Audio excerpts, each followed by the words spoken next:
All right, welcome back, everybody, from Prohibition. Yes, Al Capone alongside the rest of his gang in Chicago here on North Broadway in downtown Green Bay, our draft preview edition of the fifth quarter.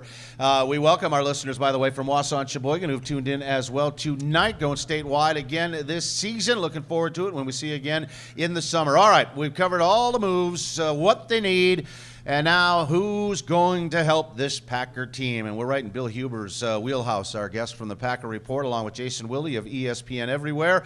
14th pick, 75th, or 45th, I should say, 76th, and then they got the top pick in round 4, plus a compensatory choice. They got 3 in the 5th, 2 in the 6th, 2 in the 7th, an even dozen for Goody this weekend. We kind of covered the needs, Hubes. You want pass rush? Who's going to fill pass rush at 14? Slim Pickens is the vote. Really? Yeah, it's I like him. Where's he from? Texas, San Antonio? Yeah, no, Texas, yeah. He'll come a whomping and a whooping. Yeah. Riding into town. All right, well, he'll yodel his way in. Slim Pickens, huh? Last year was You got great. Chubb, you got Landry, you got Davenport. Chubb That's won't. it. Chubb won't be That's around. it? No, Chubb will be gone, and Harold Landry had a really good year in 2016.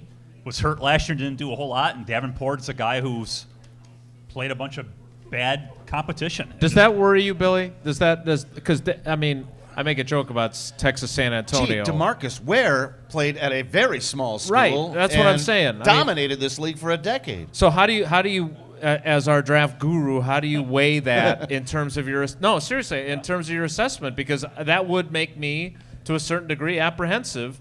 But Khalil Mack played at Buffalo, which is Right. obviously a little bit higher than Texas, San Antonio. But that has to be factored in, doesn't it? Right. I mean, everyone says you watch the film, but he's going up against a bunch of Conference USA right tackles. None of those guys are going to play. Well, maybe none of them, but to exaggerate, that's what I do. Right. None of those guys are going to play in the NFL. So what do you make out of it? His stats were good, but they weren't exactly great. But he's big and tall and he's fast and all those other Everything kind of I heard, and I'm not glued to the Senior Bowl practices, but he held his own in the Senior Bowl against tackles that will be drafted and play. Right, and then you throw in, because we don't know what Penton's going to run on defense, right? I mean, but if you figure it's kind of the same thing, I mean, you don't know if he can go drop in the coverage once in a while, or is it going to be like Julius Peppers, where it's a 3-4 sure, but he's just going to go rush the passer. Yeah, see never, ball, never get mind ball. This coverage Yeah, nonsense, yeah. but I don't know if, of course, you don't know if any of these guys are going to be any good. That but Julius Peppers guy was good. They should have kept him. It was okay. You remember McCarthy talking about before the Carolina game? He was like waxing nostalgic about it. You could just tell McCarthy was irked beyond belief. He only had 11 that sacks they let last Peppers year. out the door. Yeah, you're right. He's too old. Yeah, he's That's like right. us, way too old. So if we're not going to find much on the edge rush, Jason, do you look to corners? Because there are some top flighters. Well, there. I thought what was interesting today, and I'll let Bill give the scouting report on the corners. But what I thought was interesting was Brian Gutekunst talking about the age, the height requirement, and your memories of Terrell Buckley. What was he? 5'9" and 7/8, I think. Tippy toes. Not quite. I'm doing my best to help T-Buck Just there. a quarter-inch shorter than Jim Thorpe. But like they basically said 5. Remember that? That's you're right. That's what they said about Yeah. it. So He was listed that tall. but basically, he wasn't tall. their threshold is 5'11", right? Has been. Essentially, Not anymore. And if they go when they've gone below that, it's been a mistake. Will they? I mean, they went 6'3" last year with Kevin King. When you look at the corners in this draft, they may have to go below that if there's a guy they like. They brought in a kid named Mike Hughes from Central Florida. Who 5'10". was 5'10" and a quarter. Now, the shortest they ever drafted was Randall at 5'10" and 7/8. So, unless they're just totally blowing smoke of everyone's, you know what, I assume that they have lowered their height requirements because Jerry Alexander's need to. under 5'11", isn't he? he's 5'10" and a quarter. Yeah, so He is. just because they brought the kid in to visit, I'm assuming that they like him, and therefore they have kind of eased that a little bit. But if it's the Ohio State kid, they take him because he's like That's the award an we're eighth of an talking. inch below Yeah, 5'11". He's, Come on now. he's Randall's height, so yeah.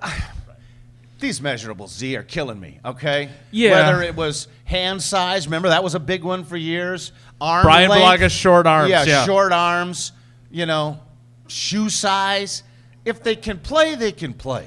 Right, and that's what Bill had said earlier. We're going to try to draft football players, right? I mean, to a point, your measurables matter, but if you have that if you can play football, and these scouts and GMs, they see these things.